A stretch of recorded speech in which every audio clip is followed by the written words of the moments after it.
Welcome. We have another film session today. I wanted to jump around a little bit and put out some film on Kenyon Green. He might be like my first pet cat of the year. Super excited watching film on him, and I wanted to bring about 5 or so plays that I really liked about him, just so y'all can take that and go watch on your own and build your own analysis or whatnot. We watched the full-blown film session over on Patreon. We watched 4 games. We watched, South Carolina, Alabama, LSU, and Kent State. And what's so fun about Kenyon Green is that he played different positions in each of those games. So if you want to see the full film session, it's on patreon.com. The link is in the description. Here's actually a clip of me losing my mind when I saw a play that I like from him. He tried to block 2 people. I'm stopping the film session right there. He tried to block 2 people. I love this kid. I love him.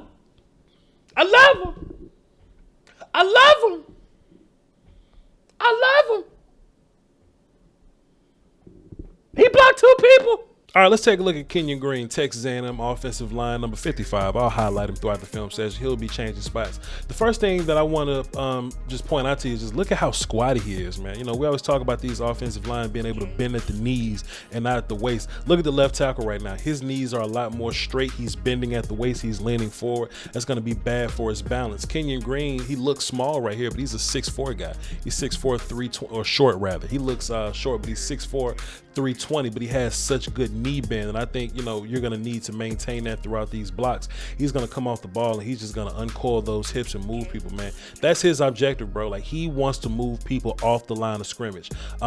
Sort of, I would call him like a powerful runner. You know, some guys would be better in zone schemes. I don't think he's a bad zone scheme player, though, because I think he has solid movement, but what makes him fun is that he wants to remove people from the line of scrimmage beyond their free will, and that's so fun to me. And just an example of what I mean right here, he's at left guard. He's going to get his ass to the second level with some quickness. He's going to get them feet moving upfield, boom, find this guy, got the right angle, gave him a good bit of a head start, you know, so he's not going to have a hard time getting to the second level or nothing like that. He's just not, you know, if you think of the athletes in this class, I just wouldn't call him one of those guys. Like, what's my man's from North Carolina State? I keep saying his name wrong. Ikeem Ikwomu. We're going to watch film on him. We're going to like, damn, that big ass dude can move. And that's kind of going to set the bar for the rest of the big dudes moving.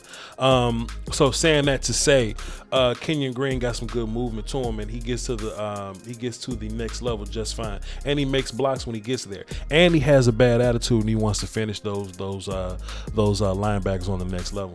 This is from his Alabama tape, which I think is some of his best tape. And, you know, like I said, you can watch the full video of us breaking that down over at patreon.com. Link is in the description. But just take a look at him. He wants to finish these blocks, man. He's not going to stop blocking till the whistle is done, man. And I'm one of those. I love tenacious offensive line dudes, bro. Like, I don't care if the play is relatively over. I don't care if you're not going to, you know, get by the ball carry. I don't care if the block's sealed up. I have a bad attitude, and I'm dealing with you until the referee thinks we're fighting. Sir, get off of me. Get your off of me, sir. Love Kenyon Green. He's so fun to watch, man. So fun. But watch this play, though. I really like him in this scenario as an interior pass blocker. He's against Tyler Shelvin right now. I like it when he's on the inside, doesn't have to do a bunch of kicking. He can kick a little bit. We'll show you a play or two of that. He can kick just a little bit to get his movement going, but what I like about this interior is that he doesn't have to travel very much. So you keep him to where he can quick set guys, you know, 1-2 step, get hands on dudes or whatever. If you can limit his job to that, that'll be super fun. He's against Tyler Shelvin right here. You know, this is from his freshman campaign. He's just in there wrestling with Tyler Shelvin his freshman year. Funny, but he has some really good grip strength, man. Like, once he gets a hold of you and hangs on, you don't really get rid of him like that, you know.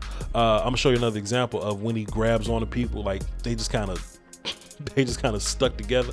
But I'm showing this to show you that I really like him in the interior setting where he doesn't have to move his feet very much. You just pick him up, put him back down, engage, and we're gonna go for a ride.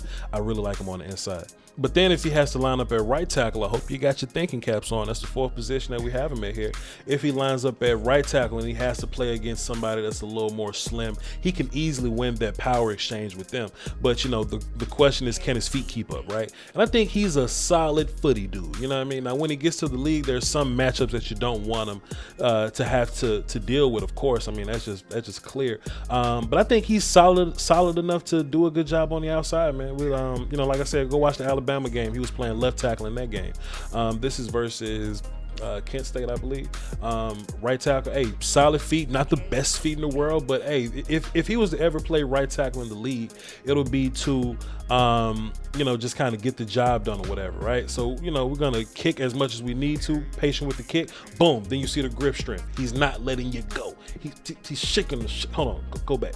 He's gonna shake the shit.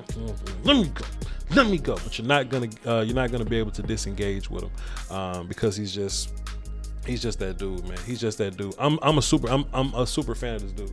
I'm a Cowboy fan, of course, and if he makes it to my team, man, it'll be a Super Bowl draft party. It'll be we'll be throwing caps in the air and drinking bubbly and all that good stuff if he can make it to my Dallas Cowboys. I think he will be, but how weird the league gets in terms of moving guys around and their position value, and they don't value guards like that. So if he's a guy that falls to the second round, I would be appalled. You should run to the podium to go get this dude.